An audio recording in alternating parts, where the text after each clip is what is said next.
à tous, aujourd'hui on se retrouve pour une petite vidéo où je vais vous présenter cette magnifique E36. Alors il faut savoir que vous avez peut-être vu sur la chaîne, mais le 36 nous c'est vraiment notre voiture, c'est notre bébé quoi. Et donc celle-ci c'est la voiture de mon frère qui est en train de tenir la caméra juste là, vous le verrez après dans la vidéo. Donc je vais vous présenter la voiture, donc à la base c'est un 325i E36 de 92, donc un modèle sans Vanos, couleur Diamant Schwartz. Donc dessus on a un pack M complet, donc pare-choc avant, pare-choc arrière qu'on va voir juste après, les bas de caisse, les baguettes latérales qui sont un peu plus larges que celles d'origine. On a aussi les rétros véritables d'M3.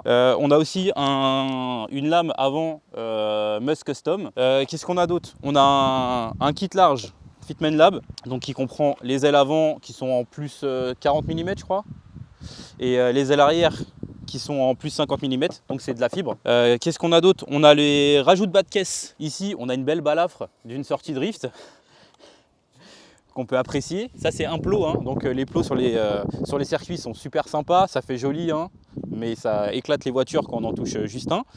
Donc sur la voiture on a aussi des rondelles 0,58. Pour la partie arrière, ici on a un béquet Musk Custom, on a des feux arrière de M3 phase 2, donc les 3 litres 2, c'est pour ça qu'ils sont tout blancs. Donc on a le pare-choc M à l'arrière aussi. Donc on a un diffuseur Maxton Design dessus. Donc pour la partie esthétique, en gros là j'ai fait le tour. Sinon la voiture elle est rabaissée, hein, bien évidemment. Elle est sur des combinés filetés, tu m'as dit TA Technics. Ouais, c'est ça. Des combinés que j'avais de côté, que j'ai monté sur la voiture. Ouais, c'est un truc provisoire, Ouais, tu m'as en dit. attendant, ouais. Donc derrière, ça te plaisait pas le TA Technics, je crois que c'était trop mou. Ouais, c'est ça. Et donc du coup, tu as mis des amortisseurs Bilstein B8. Tout à fait. Si je dis pas de conneries. D'ailleurs, j'aurais un petit truc à te proposer juste après l'essai. Ça parlera des amortisseurs. Ok. Donc on verra ce que tu en penses. Donc pour la partie esthétique extérieure, c'est tout. On va parler un petit peu de la mécanique, puisqu'on peut voir de l'extérieur. Donc on peut voir aussi que tu as un kit, entre guillemets, gros frein pour E36. Donc là, on a des freins en 330 mm par 25, je crois, d'épaisseur, de 330i ou de 330D E46. Donc on a ça devant, derrière. En pneus, on est en Michelin Pilote Sport 5 devant, Michelin Pilote Sport 4 derrière, si je ne me trompe pas. Bon, bah, on va passer à l'intérieur. On va commencer par là. Hop. Donc les magnifiques cuirs Cobra de M3 36, 3 litres 2 ceux-là, hein, si je dis pas de conneries. Les appuis-têtes sont différents. Ouais. On voit que tu as une double couture ici et ils sont plus bombés, un un petit peu plus bombés aussi sur les flancs. Donc dessus aussi, bah, du coup, tu as mis les panneaux de porte de la M3 3 litres 2. C'est ça. Donc on peut voir en fait ici, il y a une petite couture en plus et c'est du vrai cuir, c'est pas du simili cuir. Après, vous avez une option qui existe avec un tweeter en plus ici. C'est ça. Alors que là, toi, tu as le basique. Et il faut savoir aussi que sur E36, il existe le kit complet Harman Kardon. Voilà, là on ne l'a pas ici, mais ça existe. Donc pour l'intérieur, on a ça. Donc on a les petites bandes M3 devant. On a les petites bandes M3, enfin Motorsport, à l'arrière aussi sur la banquette.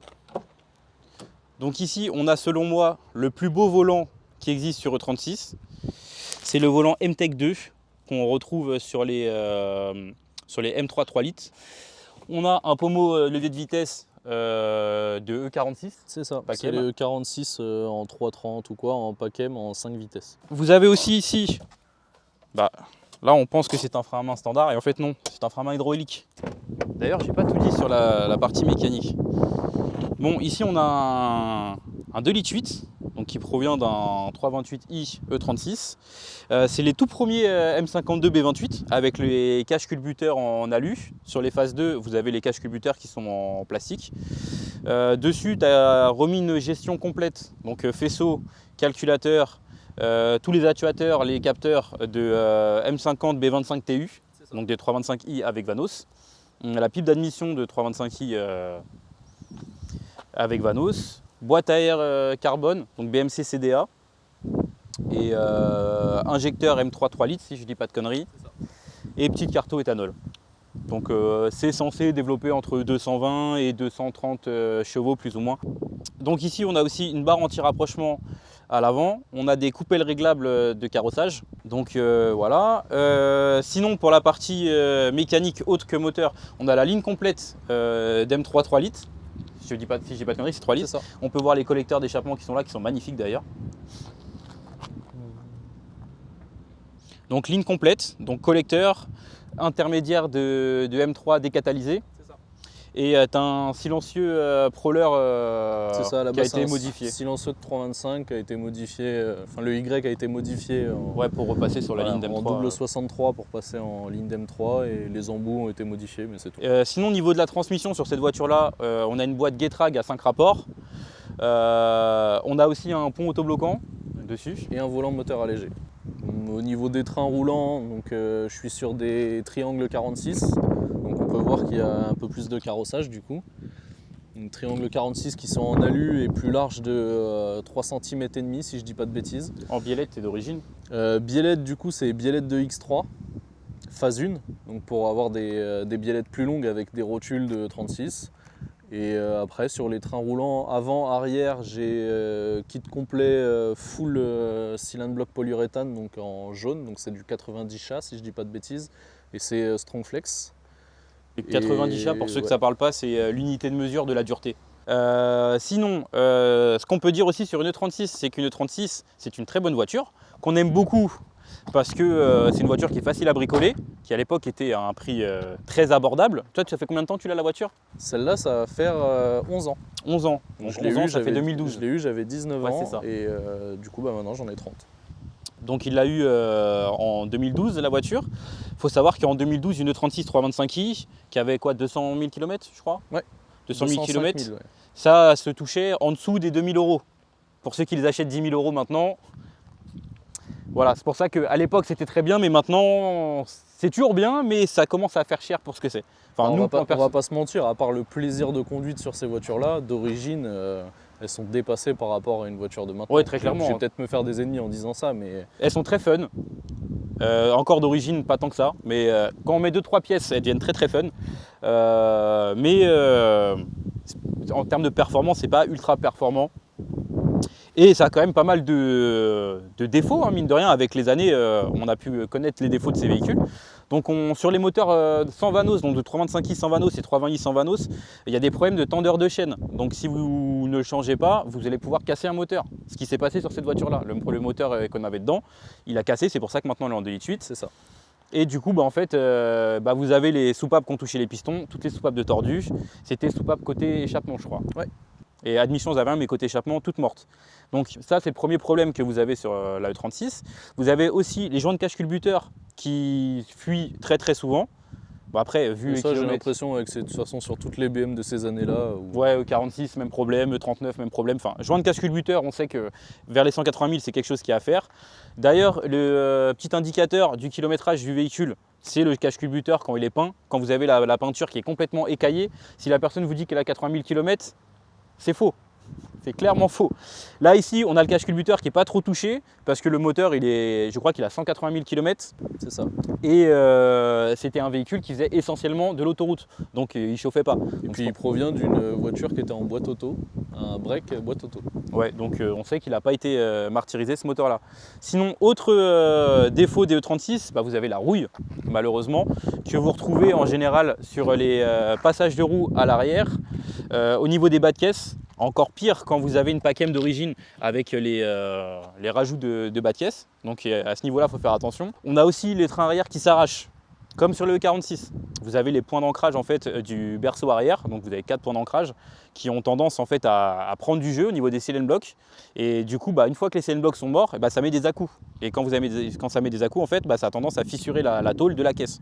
Donc il y a des renforts qui existent, c'est quelque chose qu'il faut faire. Donc on a ça. Sinon, les autres défauts des E36, niveau cosmétique, ce coup-ci, vous avez... Bon, celle-là, elle n'est pas touchée parce qu'il les a refaits, mais sinon, vous avez les panneaux de porte qui se décollent à ce niveau-là ou qui se décollent à ce niveau-là. Donc ça, c'est un gros point faible. Et vous avez aussi le ciel de toit qui se décolle. Et là, on peut voir qu'il n'y a plus du tout de ciel de toit. Là, pour le coup, il va être refait, mais voilà. Voilà, pour le moment, il est comme ça. Donc ça, c'est pour les défauts de la E36. Sinon, pour les grandes qualités, on va aller faire un tour avec et vous allez comprendre. Alors, nous revoilà à bord de la E36. Donc le gros point fort de cette voiture au niveau de la conduite, c'est son moteur. Le moteur 6 cylindres, il faut savoir qu'il est très très souple. Là je roule à 1500 tours. La voiture, elle n'est pas en train de mettre des à-coups ou quoi que ce soit. Vous appuyez à peine, ça repart. Après, le pont court de la voiture, elle favorise encore plus cet aspect-là, hein, faut le savoir.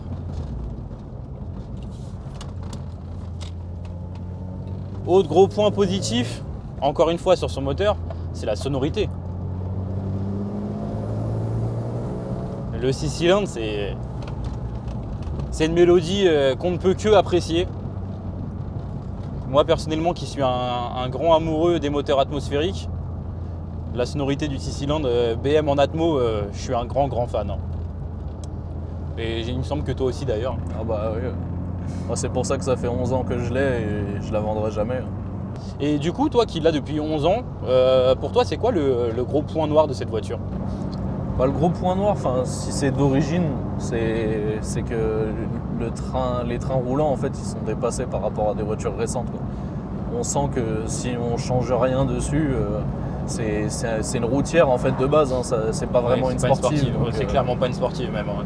C'est une GT initialement, comme toutes les séries 3 basiques hein, qui sont pas M, c'est des GT. C'est pour ça, pour rappel à tous ceux qui souhaitent en acheter une, vous attendez pas à une voiture sportive, c'est une routière qui marche certes, qu'on peut rendre sportive. Voilà, mais de base c'est pas une sportive. Et ce que tu préfères sur cette voiture? La sonorité et puis les sensations que tu as dedans, quoi. Alors justement, je la comparais à des voitures beaucoup plus récentes. Au niveau des trains roulants, certes, elle est dépassée, mais au niveau des sensations, ouais, elle est clairement. On ne retrouvera pas ça sur une voiture récente. Non. Avec les boîtes auto de maintenant, toutes les assistances qu'il y a, le fait que ce soit une propulsion, déjà, c'est un point fort. Et c'est ce que j'adore dans cette voiture-là, déjà, et dans BMW en général. Hein. C'est le fait que ce soit des propulsions, quoi.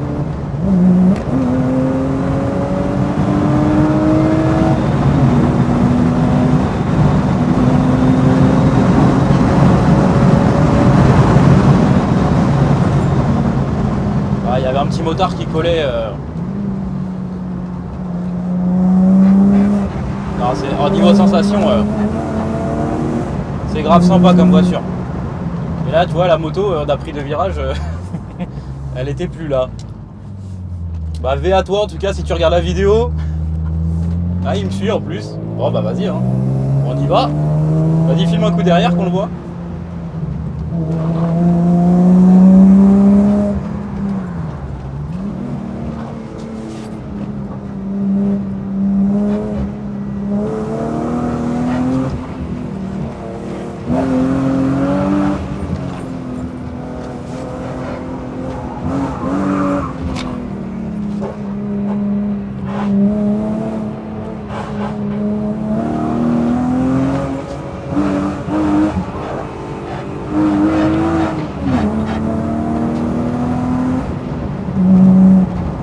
Voilà, là on peut voir que le motard il n'a pas pu suivre.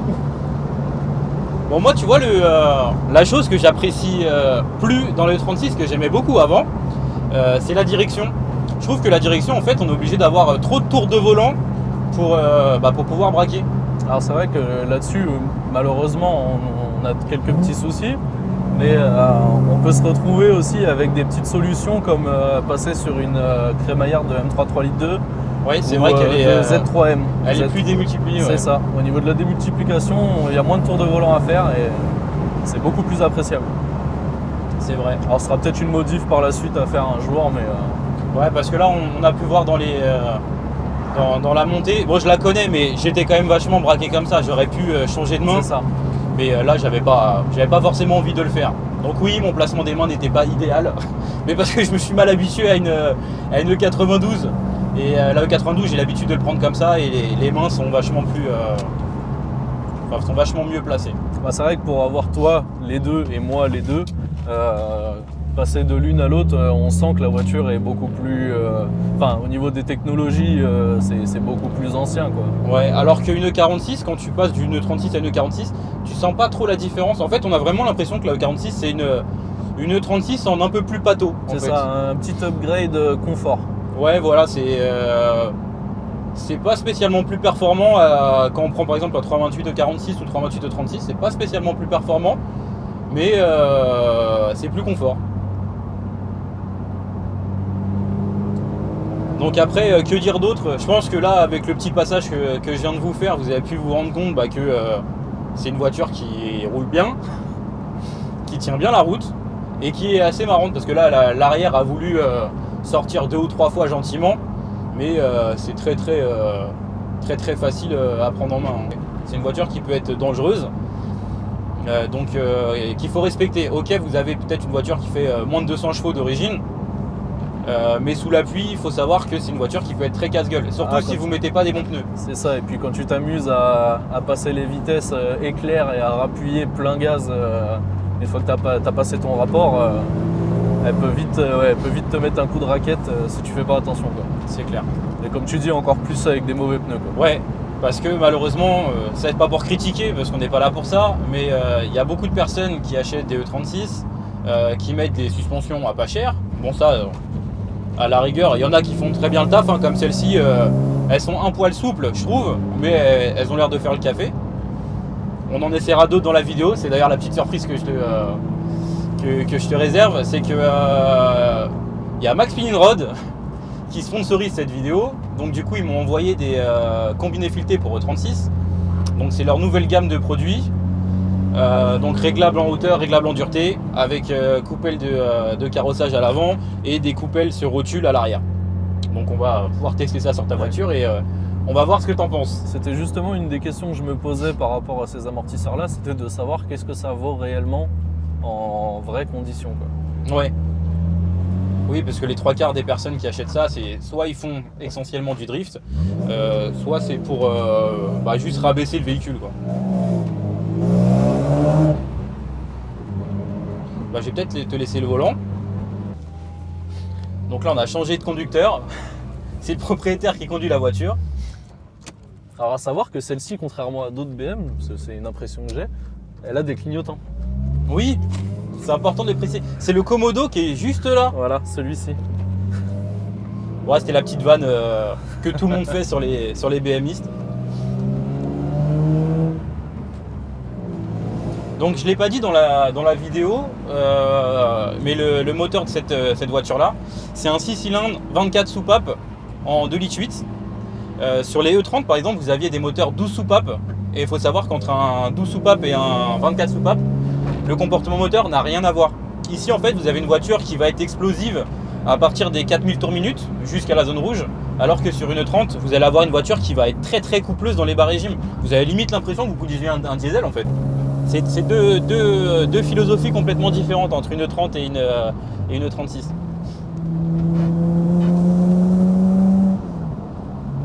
Faut savoir d'ailleurs que le moteur de la M3 E36 de l'époque, il était basé sur le moteur de 325i. Donc c'était une base de M50 qui a été revue par Motorsport, et donc du coup ça nous a donné le S50 B30. Donc qui initialement est un bloc fonte.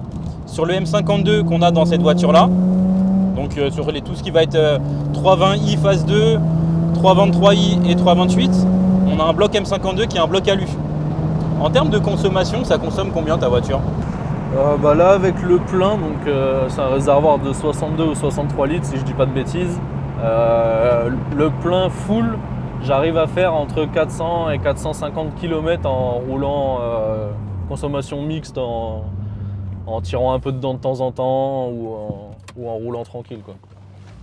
Ouais, et puis vu que c'est à l'éthanol, ça reste, c'est ça. Ça reste rentable de rouler dedans, quoi. Oui, malgré que le prix a augmenté, ça reste toujours intéressant.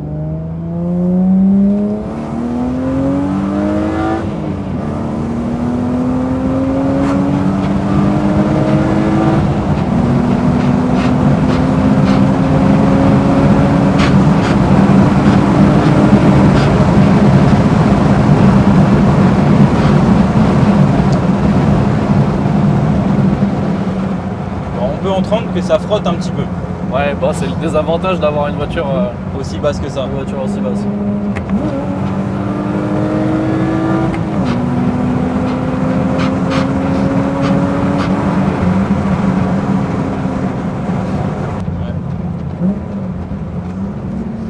Et ça, c'est vraiment le plaisir de conduire ces caisses-là, c'est le petit coup de gaz en rétrogradant, c'est vraiment des petits plaisirs à la con, hein, mais moi personnellement je supporte pas, c'est les pop des voitures récentes.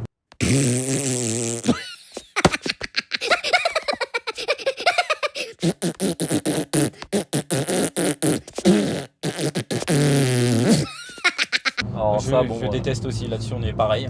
Je peux comprendre les gens qui aiment ça, hein, c'est un plaisir comme un autre, mais Moi je comprends pas. Ça L'anti-lag, je comprends. voilà, mais les pop, je trouve que ça fait trop fake en fait. C'est Tu vois, c'est pas naturel, c'est en plus de ça, c'est anti-mécanique quoi. Bah pour le Ça n'a coup, aucun intérêt. ça frotouille un peu. Léger. Donc du coup, on se retrouve juste après pour le montage des nouveaux amortisseurs sur la voiture. Et voilà, à toutes. Bon du coup, vu que la vidéo est déjà assez longue, on va juste déballer les combinés filetés Max Spin Rod dans cette vidéo et on fera une autre vidéo où on les installera sur la voiture. Et tu me dis ce que tu en penses.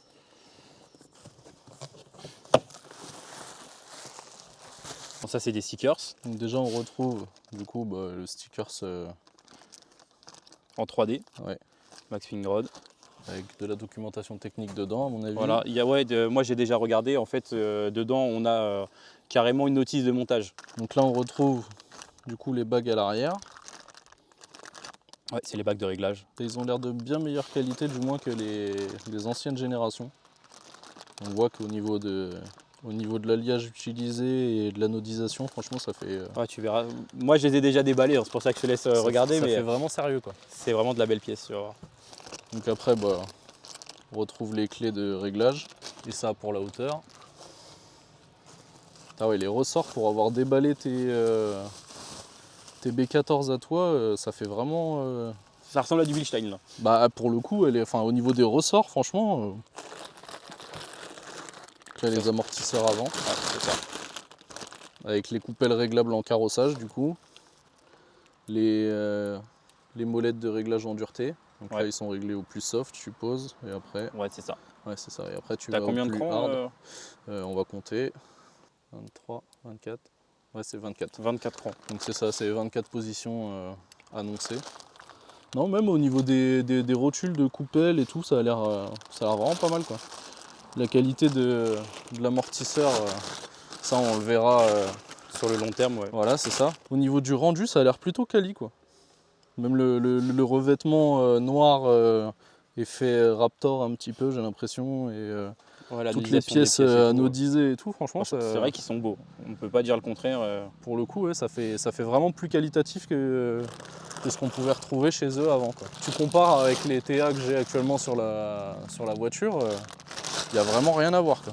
Pour le coup, ouais, ils sont livrés en plus avec des coupelles rotulées, que ce soit pour l'avant ou pour l'arrière. Ouais. Donc à l'avant réglable en carrossage, à l'arrière c'est des fixes, mais ça a l'air vraiment de... Ah, t'as vu, ça a l'air pas mal. Hein. Ça a l'air de bonne qualité pour le coup. Ouais. Et non, ils ont l'air d'être de bonne qualité. Après, Ouais, faut essayer. on va voir sur la voiture quoi. En tout cas, c'est vrai que c'est des belles pièces. Ouais. Franchement, un grand merci à Max Spin Rod en tout cas de Merci à me vous. faire confiance et de m'avoir envoyé ces amortisseurs pour que je les teste. Donc c'est le premier sponsor de la chaîne, en espérant qu'il y en aura d'autres ou qu'on puisse en refaire d'autres avec Max Spin Rod, si celui-là se passe bien. Et puis vous aurez dans la description de cette vidéo donc, le lien vers ce produit et vous avez un bon de réduction en appliquant le code LEPADAWAN. Vous aurez 10% de réduction immédiate sur votre achat. Donc en tout cas, si vous avez des commandes à faire, c'est le moment. Moi, ça m'aidera beaucoup, en tout cas pour être crédible au niveau de la marque et en espérant que ça les pousse à retravailler avec moi.